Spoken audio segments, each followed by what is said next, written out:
Hello viewers, পরীর রাজা পরিচালন চ্যানেলে আপনাদের সবাইকে স্বাগত। তো থাম্বনেলে আপনারা দেখতেই পেরেছেন, শুধুমাত্র একবার কোরআনের দোয়া পড়ে গোলাপ পরী হাজির করার সহজ উপায় নিয়ে হাজির হয়েছি। তো এটা আপনারা নিজেরাই খুব সহজ এবং সরল উপায়ে আপনারা এই গোলাপ পরী হাজির করতে পারবেন। এই পরী যদি আপনারা হাজির করতে পারেন, আপনারা ভূত ও ভবিষ্যৎ আগের থেকেই আপনারা জানতে পারবেন এবং এই পরীকে দিয়ে আপনারা কি কি কাজ করাতে পারবেন। এই পরীকে দিয়ে আপনারা যে কোনো ধরনের কাজ আপনারা মুহূর্তের মধ্যে করিয়ে নিতে পারবেন। আপনাদের কোনো রকম সমস্যা হবে না। অনেক ভাই বোনেরা আছেন, আপনারা আমাকে ফোন করে বলেন যে পরীকে দিয়ে কি কি কাজ করানো যায়। পরীকে দিয়ে ভালো খারাপ দুই ধরনেরই কাজ করাতে পারবেন এবং আপনাদের কাছে এক অলৌকিক শক্তির পাওয়ার থাকবে। এই পাওয়ারের সাহায্যে আপনারা অনেক কিছুই আপনারা করে নিতে পারবেন। তো আশা করি আপনারা বুঝতে পেরেছেন এবং এই পরী আপনাকে ধন দৌলত প্রদান করবে। আর এই পরী হাজির হয়েই আপনাকে একটা হীরের আংটি উপহার স্বরূপ দেবে।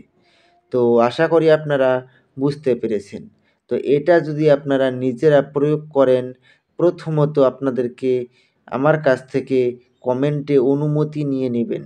অনুমতি নেওয়ার পরে তারপরেই আপনারা আমার কাছে অনুমতি নেওয়ার পরে তারপরে আপনারা কাজ করবেন। তো যদি আমার চ্যানেলের ভিডিও দেখে যদি আপনারা উপকৃত হন, অবশ্যই চ্যানেলটাকে সাবস্ক্রাইব করবেন এবং আপনাদের বন্ধুদের মাঝখানে শেয়ার করবেন।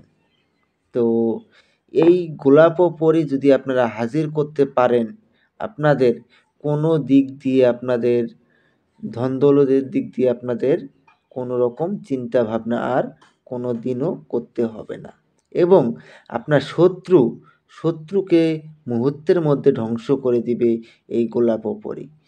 আর কোনো জায়গায় যদি আপনাদের টাকা পয়সা আটকে থাকে, এই পরী আপনাকে মুহূর্তের মধ্যে সেই টাকা উদ্ধার করে এনে দিবে। তো আশা করি আপনারা বুঝতেই পেরেছেন যে এটা কীরকম শক্তিশালী এবং পাওয়ারফুল পরী।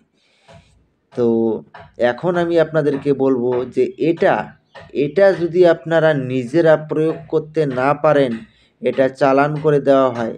চালান করে নিতে গেলে স্ক্রিনে দেওয়া নাম্বারে আমার কল করবেন বা হোয়াটসঅ্যাপে কল করবেন বা হোয়াটসঅ্যাপে মেসেজ করবেন, ইমোতে মেসেজ করবেন।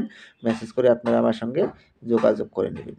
তো আর বেশি কথা বাড়াবো না, মূল কথায় ফিরে আসি।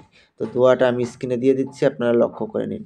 ইয়া রাসূলুল্লাহ, ইয়া আল্লাহ, দোহাই সুলেমান নবী, দোহাই গোলাপ পরী হাজির সাও। এই দোয়াটাকে প্রথমেই আপনাদেরকে ভালো করে মুখস্থ করে নিতে হবে। এই দোয়াটাকে ভালো করে মুখস্থ করে নেওয়ার পরে আপনারা যে কোনো শুক্রবারে আপনারা এটাকে ১১১ বার জপ করে সিদ্ধ করে নেবেন। সিদ্ধ করে নেওয়ার পরে যেই শুক্রবারে সিদ্ধ করবেন, তার পরের শুক্রবারে আপনাদেরকে এই কাজটা করতে হবে। তো ওই দিন আপনারা যেদিন আপনারা হাজির করবেন, ওই দিন আপনাদেরকে একটা গোলাপ ফুলের মালা সংগ্রহ করে নেবেন। গোলাপ ফুলের মালা সংগ্রহ করে নিয়ে ওই শুক্রবার রাত ঠিক ১২টার সময় আপনারা নিজের কোনো একান্ত ঘরে বসে নামাজের ভঙ্গিতে বসবেন, পশ্চিম মুখ হয়ে। আর হিন্দুরা হলে উত্তর মুখ হয়ে পদ্মাসনে বসবেন। বসে এই দোয়াটাকে মনে মনে একবার উচ্চারণ করবেন। একবার উচ্চারণ করার সঙ্গে সঙ্গেই দেখবেন গোলাপ পরী এসে আপনার সামনে প্রকট হয়ে যাবে। যখন পরী এসে আপনার সামনে প্রকট হয়ে যাবে, তখন পরীর গলায় আপনারা গোলাপ ফুলের মালা পরিয়ে দিবেন। তো গোলাপ ফুলের মালা স্বীকার করার সঙ্গে সঙ্গেই ও আপনার বশ্যতা স্বীকার করে নিবে। তারপরে ওনাকে বলবেন যে আমার কাছে আপনাকে ৩টি শপথ করতে হবে। ১ম শপথ, আমি তোমাকে যা আদেশ করিব তা সঙ্গে সঙ্গে পালন করিতে হবে। ২য় শপথ, আমার অনুমতি ছাড়া তুমি কোত্থাও যেতে পারবে না। ৩য় শপথ, আমি তোমাকে যখনই স্মরণ করিব তখনই আমার সামনে এসে প্রকট হতে হবে। তারপরে উনি আপনাকে একটা হীরের আংটি উপহার দিবে আর উনার নামটা বলে দিবে। ওই হীরের আংটিটা আপনার আঙ্গুলে ব্যবহার করবেন আর ওই নাম ধরে আপনি যখনই ডাকবেন তখনই সে আপনার সামনে এসে প্রকট হবে এবং উনাকে যা আদেশ করবেন সে তা মুহূর্তের মধ্যে পালন করবে।